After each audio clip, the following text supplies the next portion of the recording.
ఆయన్ని ఫోక్సో కేసులో పద్మగారు కేసు పెట్టారండి. ఫోక్సో కేసులో ఫిక్స్ చేయటం ఇవన్నీ అవసరం లేదనుకుంటున్నానండి.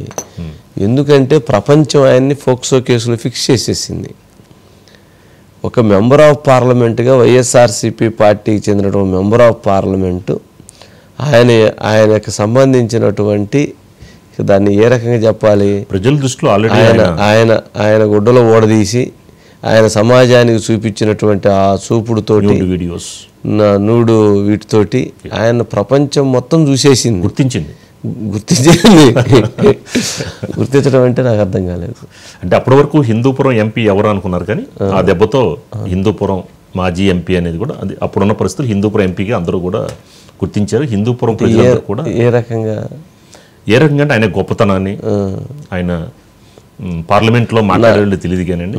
నాకు ఈ సంఘటన జరిగిన వెంటనే హిందూపురంలో మిత్రుడు మామూలుగా ఏదో అక్కడికి అనుకోకుండా వెళ్తే లంచ్కి వెళ్ళి కూర్చున్నప్పుడు సరే ఎవరో ఇంకో గెస్ట్ వచ్చారు. సరే ఎక్కడ అయిందంటే మాది హైదరాబాద్ అంటున్నాడు. హైదరాబాద్ అంటే ఏంటరా, హిందూపురం అండి పలానా. ఊరుకోమా, నాకు బాగా ఇబ్బందిగా ఉంది హిందూపురం అంటే, ఈ ఎంపీ చేసిన దెబ్బకి మేము ఎక్కడ హిందూపురం అని చెప్పుకోవట్లేదు, అంత సిగ్గుపడి చేస్తున్నాము.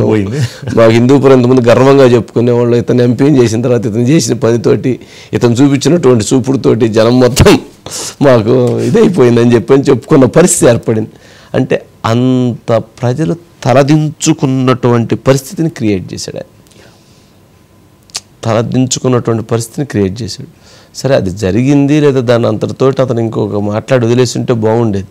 కానీ దాన్ని అతను చాలా ఎక్స్ట్రీమ్ తర్వాత అతని స్టెప్స్, ప్రెస్ కాన్ఫరెన్స్ పెట్టడం, తిట్టడం, వాడి సంగతి తెలుస్తాం వీడి సంగతి తెలుస్తా అని చెప్పి మాట్లాడటం, వీటన్నిటితోటి అతను సమాజం చెదరించుకునేటువంటి పరిస్థితిని క్రియేట్ చేశాడు. సరే బయట ప్లే చేయండి. ఈ కూటమి ప్రభుత్వం అణచివేస్తుంది అనడానికి ఈ కేసులే ప్రత్యక్ష ఉదాహరణగా మనం చెప్పుకోవచ్చు. రాష్ట్రమంతటా కూడా ఒక భయంకరమైన వాతావరణాన్ని, ఈ రాష్ట్రంలో ప్రజాస్వామ్యం లేదు, ప్రజలను గౌరవించే విధానం కూడా ఈ ప్రభుత్వానికి లేదు. ఏం మాట్లాడినా కేసులు పెట్టుకుంటూ పోతున్నారు. ఇలా పెట్టుకుంటూ పోతే ఖచ్చితంగా ఈ రాష్ట్రంలో అంతర్యుద్ధం రాక తప్పదు. ఇది ఈ కూటమి ప్రభుత్వం గుర్తుపెట్టుకోవాలని ఈ సందర్భంగా తెలియజేస్తున్నాను. ఖచ్చితంగా నేను ఈరోజు జోస్యం చెప్తున్నాను, ఈ రాష్ట్రంలో అంతర్యుద్ధం రావడానికి ఎంతో దూరం లేదు. చంద్రబాబు నాయుడు, పవన్ కళ్యాణ్ గారు ఇద్దరు కూడా మీరు దీన్ని మైండ్లో పెట్టుకోవాలి. కొత్తగా అంతర్యుద్ధం పార్టీల మధ్య రాబోతుందని కూడా కొత్తగా సిగ్నల్స్. ఏంటి ఆయన ఉద్దేశం ఏంటి? ఏం లేదండి, డైవర్షన్లో బాగా కాదు. అంతర్యుద్ధం అనేది పెద్ద పదం కదా. అవును, అంటే అంతర్యుద్ధం అంటే జనాలను చంపేసుకునే పరిస్థితి వచ్చేస్తుంది. అంటే ఏ రకమైనటువంటి అంతర్యుద్ధం? మతాల మధ్య విద్వేషాల, కులాల మధ్య విద్వేషాల, ప్రాంతాల మధ్య విద్వేషాల, ఏ యుద్ధం? ఏదో రకంగా అలజడి సృష్టించాలి రాష్ట్రంలో. సరే, మధు ఉన్నట్టున్నాడు. మధు ఏంది గోరంట్ల గారి ప్రతిభ మళ్ళీ ఇంకోసారి చూపిస్తానంటున్నాడా ఏంటి? అంతర్యుద్ధం రూపంలో ఒకసారి చూపించినందుకే ప్రపంచం మొత్తం తలకిందులైంది. ఇప్పుడు మళ్ళీ ఇదే గోలంటాయా బాబు? సార్ మేకపోతు గాంభీర్యం అంటారు కదా సార్. అంటే పులి గాండ్రించడానికి, మేకపోతు గాండ్రించడానికి చాలా తేడా ఉంటుంది. నిన్న పూర్తిగా కూడా ఏర్పాటు చేసినటువంటి ప్రెస్ మీట్ ఏదైతే ఉందో, ఆ గోరంట్ల మాధవ్ ఆ పేపర్ పట్టుకున్న తర్వాత ఆయన బిహేవియర్ చూస్తే గుటికలు మింగాడు సార్. అంటే లిటరలీ చెప్పంటే భయపడ్డాడు. ఆ పేపర్ చూపిస్తూ ఆయన చేతులు వణుకుతున్నాయి. ఒక పోలీస్ అధికారిగా పొలిటికల్ లీడర్ గా మారి, political leader to POCSO case accused గా మారినటువంటి గోరంట్ల మాధవ్ నిన్న ప్రెస్ మీట్ లో భయపడ్డాడు.